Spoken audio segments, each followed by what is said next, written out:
Bonjour, bienvenue sur la chaîne Dida Brevet, la chaîne qui va vous faire aimer l'histoire géo.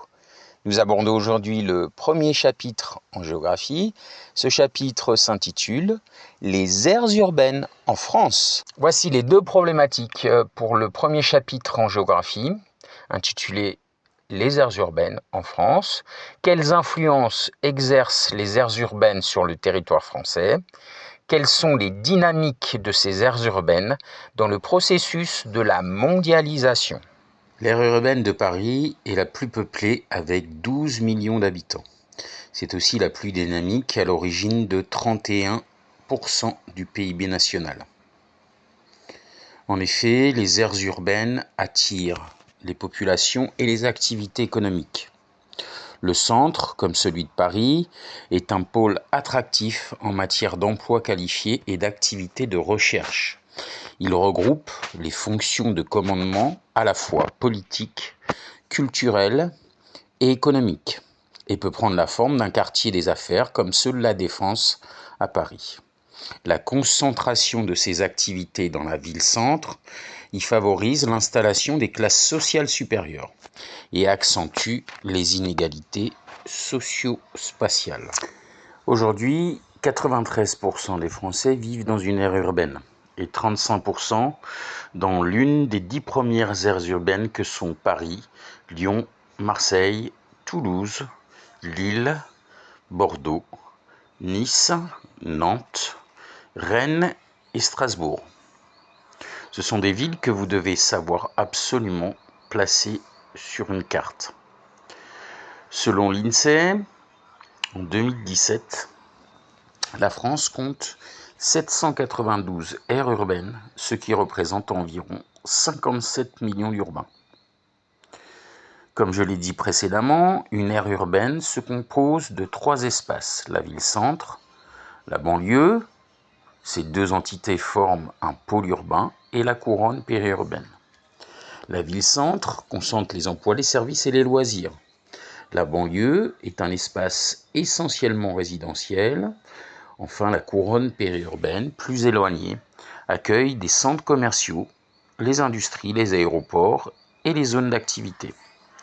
Une aire urbaine regroupe les communes dont au moins 40% des habitants travaillent dans le pôle urbain. On peut donc habiter à la campagne, mais vivre dans une aire urbaine. Une aire urbaine en géographie désigne un ensemble territorial composé d'une ville-centre, de sa banlieue immédiate et d'une couronne périurbaine, c'est-à-dire des communes où une part significative des habitants travaille dans la ville-centre ou sa banlieue. En France, une aire urbaine est un reflet des dynamiques de concentration de la population et de l'activité économique autour des grandes villes. Prenons l'exemple de l'aire urbaine de Lyon. Elle est l'une des plus importantes du pays, tant par sa population que par son influence économique et culturelle. Elle s'étend bien au-delà de la ville de Lyon elle-même, englobant de nombreuses communes périphériques comme Villeurbanne, Vénissieux ou encore Caluire et Cuire. La couronne périurbaine de l'aire urbaine de Lyon s'étend jusqu'à des localités plus rurales, où une partie de la population fait quotidiennement la navette pour travailler dans la métropole. Cette aire urbaine est caractérisée par une forte densité de population dans la ville-centre et les communes environnantes, avec une urbanisation croissante au fil des années. L'extension de l'aire urbaine de Lyon illustre également des phénomènes de périurbanisation, où les habitants recherchent des cadres de vie plus verts, souvent au prix de trajets quotidiens plus longs. En termes économiques, l'aire urbaine de Lyon joue un rôle majeur dans le développement régional, concentrant de nombreux emplois, services et infrastructures, et exerçant une forte attractivité tant à l'échelle nationale qu'internationale. Elle est aussi un carrefour de communication grâce à son réseau de transport développé, incluant routes, autoroutes, chemins de fer et un aéroport international. Ainsi, l'aire urbaine de Lyon, comme d'autres grandes aires urbaines en France, est un territoire dynamique et complexe, où se mêlent enjeux de densification, mobilité, aménagement du territoire et qualité de vie. La croissance urbaine accentue l'étalement urbain, le long des axes de communication rapide, comme les autoroutes ou les lignes de TGV, reliant la couronne périurbaine au centre. Par exemple, l'aire urbaine de Paris rayonne sur plus de 100 km. Le poids grandissant de l'automobile dans les déplacements renforce la périurbanisation. Désormais, les citadins s'installent dans des lotissements pavillonnaires situés dans la couronne périurbaine, où le prix du logement est moins élevé que dans le pôle urbain, donnant naissance à un paysage entre la ville et la campagne. La périurbanisation, en outre, encourage les migrations pendulaires. Ces déplacements répondent aux besoins quotidiens des habitants de l'aire urbaine qui résident en banlieue ou en couronne périurbaine et qui travaillent dans la ville-centre. Environ 30 km par jour et pas personne. Ils obligent à repenser et à aménager les modes de transport afin d'éviter les embouteillages et de réduire l'impact environnemental.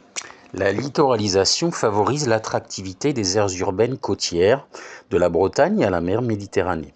Ce phénomène géographique est favorisé par la concentration croissante de la population, des activités économiques et des infrastructures. Les régions littorales attirent de plus en plus de résidents, à la fois pour la qualité de la vie, le climat et les opportunités économiques. Les aires urbaines littorales ont vu leur population croître de manière significative, alimentée par des migrations internes du nord vers le sud et le développement des résidences secondaires. Deuxièmement, le dynamisme des régions transfrontalières et des aires urbaines associées bénéficie de la proximité avec les pays voisins pour des échanges économiques, culturels et sociaux. Les échanges profitent des deux côtés de la frontière et l'appartenance de ces régions à l'UE masque les frontières et permettent la réalisation de grandes régions qui appartiennent à plusieurs pays. La croissance de la population dans les couronnes périurbaines s'accompagne d'une croissance continue des mobilités quotidiennes, c'est-à-dire le déplacement d'une population dans son espace de vie, notamment entre leur domicile ou leur lieu de travail, ce qu'on appelle des migrations pendulaires. L'utilisation massive de la voiture et le développement des axes routiers desservant les pôles urbains permettent à de plus en plus de personnes de vivre éloignées de leur lieu de travail, jusqu'à 30 ou 50 km selon les aires urbaines. Les transports en commun sont développés au sein des pôles, mais restent marginaux dans les espaces périurbains. Bien entendu, l'utilisation de la voiture provoque à la fois des embouteillages et la hausse de la pollution.